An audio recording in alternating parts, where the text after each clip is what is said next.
Hey guys, welcome to Unit 4 of Health. This is the eADAP unit for Unit 4. It's going to be a little bit different than all of your other units because most of it is going to be done through a third-party website, which is the eADAP. The first thing you're going to do is watch this screencast, so hopefully you found that. So that was task 1. And then task 2, you can click here to go to task 2, and you're going to go to this website. You're going to read through this. I'll give you kind of a brief overview. Why is eADAP important to you? So eADAP is important because by law, Georgia teens under the age of 18 are required to successfully complete eADAP in order to obtain their Class D Georgia driver's license. So as you can see here, you're going to scroll down to get registered. You're going to click right here where it says click here to register. They will then send you your username and your password. They said sometimes it ends up in your spam folder, so make sure you're checking that.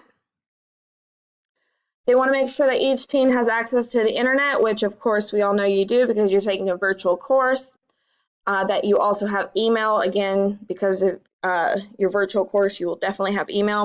And then once a teen receives their eADAP username and password, they'll have 30 days to successfully complete the eADAP course.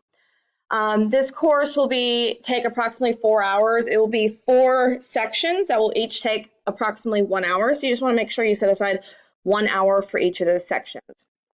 Teens will have 3 attempts to successfully pass the eADAP course. So you just want to make sure that you are paying attention, that you're taking your time and answering the questions correctly.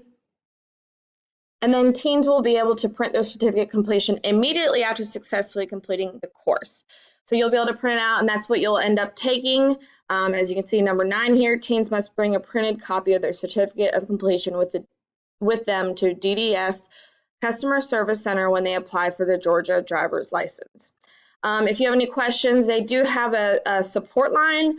I would recommend emailing your teacher first, and then we can figure out whether you need to email the support line. This would be the area that you would go to. Once you have that certificate, I'm going to, if I were you, I would save it to my Google Drive, and then I would go to task 3 here. And this is where you're going to turn in your eADAP certificate. So you're going to turn it in here, and then I would submit a shareable hyperlink so that we can see it from your Google Drive. Hope this helps. I hope everyone's having a great semester.